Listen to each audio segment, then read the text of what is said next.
Hello दोस्तों। कभी आपने सोचा है कि हमारे जो रूटीन है, सुबह नाश्ता करना, दोपहर को खाना खाना, शाम को नाश्ता करना, रात को खाना खाना, ये किसने लगाया? ये कहीं पे लिखा है या ये सोशल कल्चर है या वेस्टर्न कल्चर है? हमने कभी इस पे सोचा नहीं। लेकिन आयुर्वेद के हिसाब से अगर आप इसे आज जानें तो ये बहुत ही एक एविडेंस या फिर कहेंगे एक तर्क के साथ ये कल्चर बनाया गया है, ये रूटीन बनाया गया है। कैसे? ये वीडियो में आपको पूरा बताने वाला हूँ। तो नमस्ते एवरीवन, मैं वैद्य सर्वेश कुमार तिवारी स्वागत करता हूँ आपका द वायरल आयुर्वेदा शो में। बात करता हूँ मैं शुरुआत के ब्रेकफास्ट से, नाश्ते से। हम क्यों सुबह नाश्ता करते हैं, हम क्यों खाना खाते हैं और हम रात को क्यों हम डिनर करते हैं। आयुर्वेद के अनुसार जो सुबह का जो समय होता है वो कफ का काल होता है। कफ मतलब सुस्त, भारी, हैवी। और इस समय अगर आप हैवी खाना खा लेते हैं, पराठे, डोसा या फिर बहुत कुछ हैवी पराठे या फिर ऐसी चीज़ें जो पचने में बहुत भारी हो, तो ये क्या करता है, आपके पावर को, आपके मेटाबॉलिज्म को कम कर देता है, जिसकी वजह से बहुत बीमारियां होनी शुरू हो जाती है।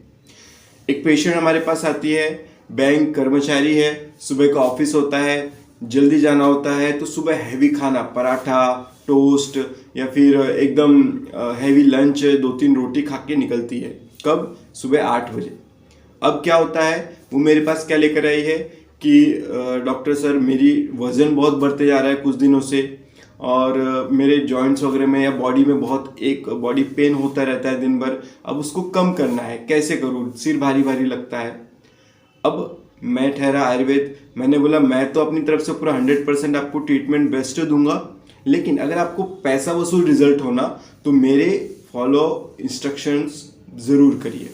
कैसे? मैंने उनके ब्रेकफास्ट की मात्रा कम करवाई, क्योंकि मुझे दिख रहा था कि ये कफ काल में बहुत हैवी चीज़ें खा रहे हैं, जिसकी वजह से वो उनको पच ही नहीं रहा है।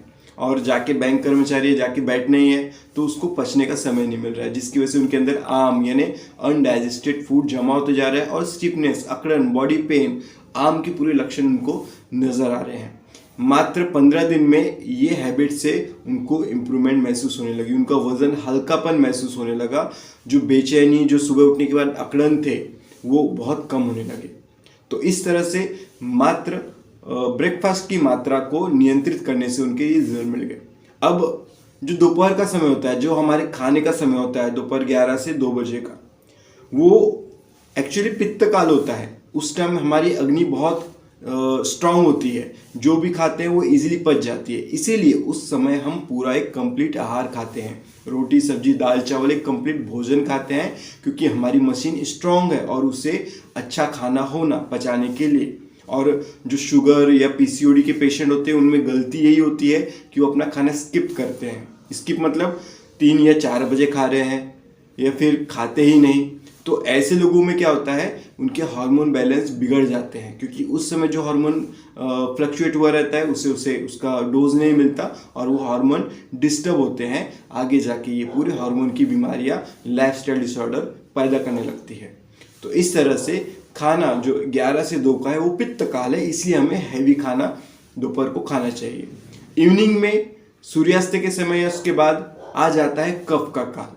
सेम सिचुएशन, कफ आ गया मतलब हमारी अग्नि कम हो गई, हमारा डाइजेशन पावर कम हो गया और फिर हमें खाना होता है। इसलिए कहा जाता है कि शाम का खाना जल्दी और बहुत कम खाना चाहिए, क्योंकि वो कफ का काल है। उस समय आपकी एनर्जी वीक है, आप दिन भर के थके आ रहे हैं, उसकी वजह से आपकी एनर्जी या आपका डाइजेशन पावर वीक है। और एक बात, आपको रात को सोना है, उसकी वजह से आपको उसे पचाने का समय भी नहीं है। इसीलिए जो रात का खाना होता है उसे डोज कम किया जाता है।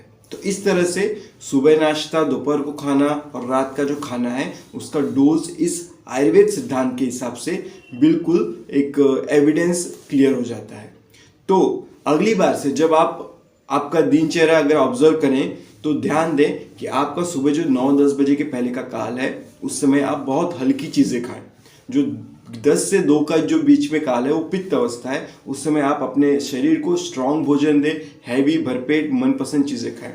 और शाम के टाइम कोशिश करें कि 8 8:30 बजे तक खाना कंप्लीट हो जाए और बहुत हल्का भोजन आप उसे लें ताकि वो पचने में ईजी जाए और दुनिया भर के लाइफस्टाइल डिसऑर्डर पैदा न करे। अगर आप क्या खाना, किस समय, किस तरह का खाना अगर इस पर ध्यान देने लगे तो लाइफस्टाइल डिजीज आपको छुएंगी नहीं। आपको लाइफस्टाइल डिसीज से सामना नहीं करना पड़ेगा, डॉक्टर का सामना ही नहीं करना पड़ेगा।